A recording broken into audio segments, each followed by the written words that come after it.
Welcome to the KUIS A podcast. We're back again. I'm Mike. I'm Rowie. And we have some very special guests Yay! today. Our topic today is learning advisors. So we'll be learning a lot about you three over here. Yeah. Let's get stuck in, shall we? Get started. We're very excited. Yes. First, would you like to introduce yourselves a little bit? Yeah, sure. You want to start? Oh, I get to go first. Hi, I'm Jo, and I'm a learning advisor, and I'm also the director of the SELC. Yes. Yay! Thank you for being here. Nice. I'm Emily. I'm an advisor. I started here 3 years ago. Hey, and I'm Sina, and I started at the same time as Emily, so it's been 3 years been learning advisor here. Nice. Nice. Okay. And can you share one thing about yourself that might surprise our listeners a little bit? Something interesting for our audience. For our students. Yeah. Well, I guess I can say I have lived 12 years in Mexico before coming here. Oh, okay. That's amazing. Nice. Very shocking. 12 years. Surprising. Wow. Nice. How about for you, Joe? Yeah, I've lived in many countries, but my favorite, I lived in Italy for 1 year. I lived in Venice for a year, which was amazing. Wow. Sounds amazing. I'll put some beautiful pictures in. Yeah. If you've got any nice pictures of you, you can send them in. We'll see. Nice view of all Venice. Yeah, I guess I'm the opposite. I've never lived abroad, and what students get surprised about me is that I'm a native Japanese speaker. So sometimes I, change to Japanese all of a sudden, and they get very confused. Like, are you good at Japanese as a second, language, or so? Wow. Really surprising, I guess. Okay. Oh, nice. All right. Yeah. And I suppose the first big question we want to ask is, what is a learning advisor? Could you describe a little bit what one does? Yeah. Very Go ahead, good question. No, go ahead. Well, I guess that would be my definition, and then you can maybe jump in. Yes. It's not easy to define us. I guess for me, a learning advisor is someone who tries to facilitate, to enhance, to empower learners, any language, right, to find answers within themselves and how they learn best and how they like to improve whatever skills they want to improve. Oh, I really like that definition, Emily. Yeah, so I agree. I completely agree. So we work with students, usually one-to-one, and so we start by listening to what they have to say, and we help them think deeply about themselves and how they learn and what they like and what they want to achieve in their lives and all these things. So we're really good listeners. So we start with the students and listening to them, and they tell us their stories. Right. Nice. Yeah, I was going to say exactly the same. So that's quite a nice first step for if students were nervous about talking to learning advisors. It's a very relaxing and kind of introspective situation. You listen carefully to them. Yeah. That sounds good. Yeah. And I mean, for me, I'm personally curious. Listening isn't an easy skill to develop. It's not easy for everyone to listen, but your job is to listen to everybody. How have you developed that listening skill over the years as learning advisors? Yeah. It's a very good question. I think we have trainings as well because KUIS actually has a training program for advisors too. That was for me a really good practice to become a good listener as a learning advisor. But personally, I kind of try to be a good listener in any context too, listening to my mother or wife. I don't know if she agrees that I listened, but I at least try to. Should we ask her? No. That's right. Let's not do it. Let's not do it. Yeah. Don't watch this. Yeah, maybe that's me. Yeah. Nice. Yeah. That sounds good. We had this question. How does one become a learning advisor? Why did you decide to become learning advisors? Good question. Deep question. When We're going to listen very well. We'll try to be good listeners. Yeah, we're going to be good listeners. Okay, well, I suppose many people who become a learning advisor, for example, in my case, I was a teacher for many years. So I'm trained as an English language lecturer as well. But I found myself really being interested in individual learners, and I wanted to work with them one-to-one. And you can't always do that in a class. And also, I've always been interested in learner autonomy and helping students, take charge of their own learning. Yeah. And again, that's easier to do when it's one-to-one because you can get them to think deeply. And I'm a pretty patient. I'm an introvert as well. So I feel like I'm really comfortable talking to people one-to-one and listening. So yeah, it suits my personality and my research interests. And it seemed to be the next step in my career. So I've been a teacher for many years. So it's sort of a change as well. Right. And there was a sort of certain reward that you got from seeing these individual students kind of flourish and grow. Yeah. I'm sure we've all got stories like Oh, that, right? successful stories, the Salkers, or like students becoming student staff, right? Salkers. I don't know if you have interviewed them yet. We have. Yes. A few. You can put the link here. Check Yes. last year. There's even a Salker who sings. Okay. Kazu. Kazu, Yeah, right? Kazu, Of yeah. course. Kazu, Yeah, In right. Spanish. Exactly. So yes, those stories inspire us. Like you guys also, right? You're inspired by individual stories as teacher, right? Yeah. So we can Great see them teacher, grow, Antika.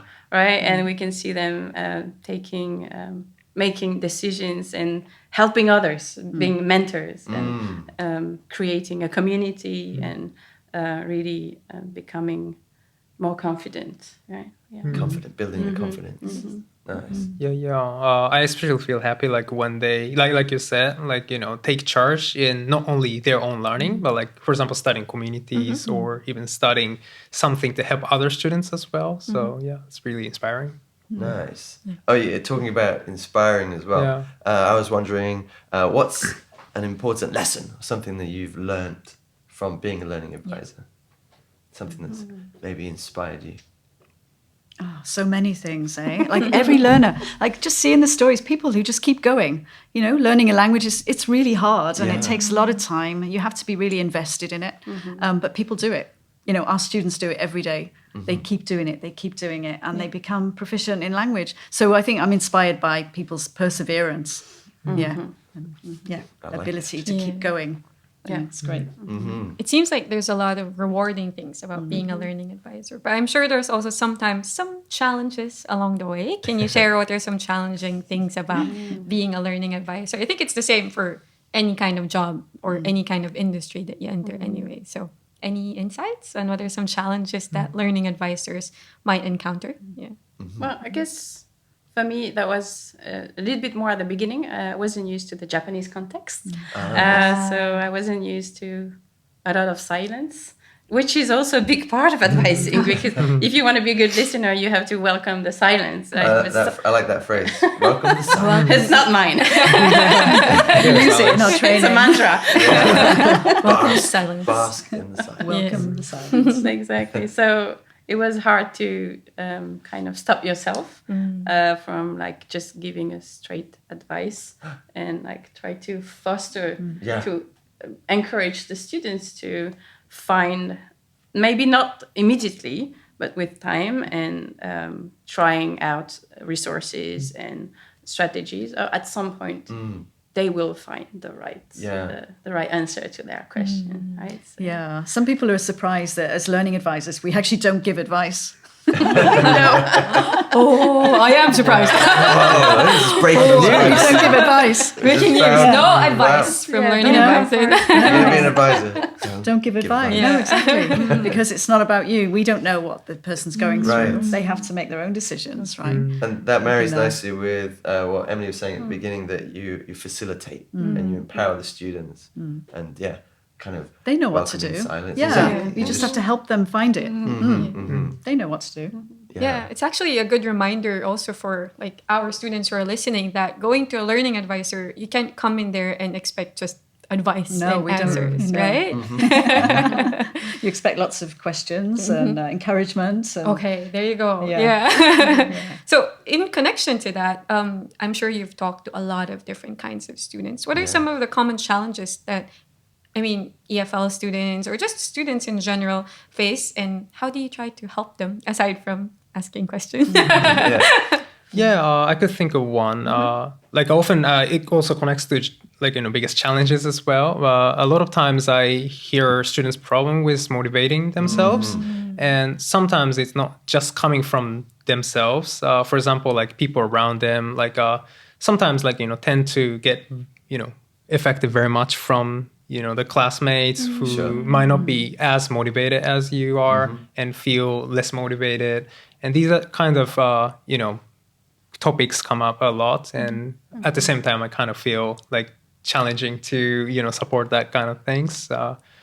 Because it's a lot of times it's not only about you, but kind of help them, change the point of view. Like, it's not only about the environment around you. Yeah. And it's of course sometimes unfair, the situation they're in, but you can't just like keep blaming, what's around you. But at the same time, I don't want to just say that. Like, for example, just snap at it. Like, it's not a problem. It's your problem. Yeah, I don't want to say anything like that. And sometimes it's not just that. So yeah, it's pretty common for me. Yeah, motivational problems. Yeah. So it's more common than our students think, right? Sometimes they'd feel kind of stressed out that they don't have a lot of motivation, but it's a common problem. It's completely normal. Yeah. And, we help people see that motivation goes up and down. And, there are times when you feel really motivated. So we have to ask, what made you motivated? And can you do that again? What are things that motivate you? Right. It's not magic. Sometimes you can make it happen. Yeah. Kind of a skill. True. Yeah, it's a skill. You Yeah. can manage it, Yeah. actually. Yeah, even we lose motivation sometimes. Of course, it's normal. Yeah. Yeah, completely normal. Oh, yeah. Maybe confidence is another one. You're going to say that, yeah. I was Yeah. going to say Oh, too, yeah. like stressing about the future, right? Because right now we have quite a lot of students looking for jobs, right? Job hunting period, right? And we try to also help them see the long term, like, okay, so how about you're past this stressful period? We know it's stressful. We've been there. And we want to also show empathy, right? As one of the feeling associated with active listening, right? And we also try to make them see the big picture, right? So what's after, or like how are you gonna get there? And when you're there, right? How do you feel, right? So feeling is a big part of our job, like having them express how they feel and how do they, what's next in terms of actions they can make happen. Yeah. Even listening to these questions makes me makes me reflect myself. It does, yeah. How Sorry, am I Mike. feeling right now? Exactly. Feeling pretty good. It's giving them the opportunity to stop as well, right? Because most of the time, even us, we do things. Oh, I have this meeting, and then this meeting, and then this class. We have barely the time to stop and think how we're doing things and why we're doing things, and what if we could do it differently? What would it be? What would my life be, or like my day be? Right? So we give them the chance to, hello, sit down. I'm here to listen. I'm here to take the time with you, and please tell me whatever you want to tell me. I love that so much. Yeah, Taking the taking chance time. to stop, right? Yeah. Because I know a lot of my students have part-time jobs as well, and they find it hard to manage everything. But I think if you do stop and take time, you will be able to manage things more effectively. Yeah, exactly. Because you notice patterns, or you're able, especially just talking it through with someone sometimes helps so much. Like, I'm not going to give you a solution, but just by listening and talking, often the students reach, I know what I have to do. I have to move this or change this to make an improvement in my life. Yeah. So it comes out from the dialogue. Right. Yeah. And it just takes stopping, Yeah. thinking. And talking it through with a kind learning advisor who's there to listen to you. I like It's our job. Our job is to listen to you and help you to, improve It's so whatever interesting. it is. Yeah. Because even now that we're listening, or at least personally, I'm listening to you and I feel like, I need ready. to stop. I'm ready to reflect. Good. I thought it'd be quite fun to ask you about a success story where you felt that your advice had a big impact on a student, or not advice, so to speak, but the process. Your guidance. The guidance. Oh, so many. You have someone in Any mind? favorite? Yeah, I do. Yeah, I have some story like relating to what Joe said right now. There was a student like who kind of tended to seek for answers outward. For example, like, am I doing well? But like, what's the criteria of being well? And this person like tended to seek for others' advice, like what how do you evaluate me? Like, because as advisors, like we often ask them, like, what do you feel about the progress and how do you feel? And because like she get asked by advisors a lot, she started noticing like, oh, actually it's okay to evaluate myself in terms of my own values. And she told me after like, several cases of advising, and I felt like, oh, that's like a really good, effect I think we had on their mindset about they can respect themselves and like, not to rely on others for evaluating how well I they're like that. doing. Yeah. Using themselves as the reference point, Sure. Yeah, not exactly. these external. Yeah, how far you've come. Yeah. Yeah, I think that's the most important, isn't Yeah, it? the key point. Compare yourself with yourself, right? Yeah. Yeah. Definitely. And you'll I think inevitably see progress through that if you take your time. Do learning advising as well. Exactly. I have a question for you guys. Oh my gosh! Oh, the tables are turning. So, as teachers, do you have any chance to talk to learning advisors, to work with them? Yeah. Yeah. Here and there. Not as much as I'd like. Alright. Especially for me, I have a 2-comma course, and it's really hard to fit everything into it already. And then trying to bring in learning advising is always something I really like to do, and I wish I had more time for it because it always works. It's really, really effective. Yeah. So, do you learn from advisors too? Oh yeah, Oh, I yes. definitely do. I got lucky. I have 2 4-comma freshman English classes, so my learning advisor comes quite often. Not as often as I would like. Same answer as Mike, but it's mostly because of scheduling issues and whatnot. But we still get to communicate about our students together because some of my students are actually taking the module course, and we get to keep track. Oh, I saw this student. He's always at the SALC like so early, so we get to share our little reflections about the students, and that's really helpful for me actually because I see the students from a different perspective. I see them in the classroom. Of course, we see each other 4 times a week, but my partner learning advisor sees them like in a different context, and to me that's quite helpful. We don't necessarily like always meet up and have formal meetings, but when we have the chance and see each other and we just like update each other, oh, I saw this student, or oh, I had this student at the meeting. So yeah, it's really helpful. Okay. And for me, having a learning advisor in the class really helped me to ask questions. And like we said, welcome the silence. Yes. They're really good at asking the questions. And then, just patiently waiting for the students to process and then give the answers that they were looking for themselves. And that's been great. I use that in my classes more now. So I feel like those strategies have informed the way I interact with my students also. So if you guys saw, they just demonstrated how good they are as learning advisors. Wait, what just happened? They have completely flipped the table. We were supposed to be asking questions. We got you to open up. I love Yeah, suddenly Mike and I were just sharing with you.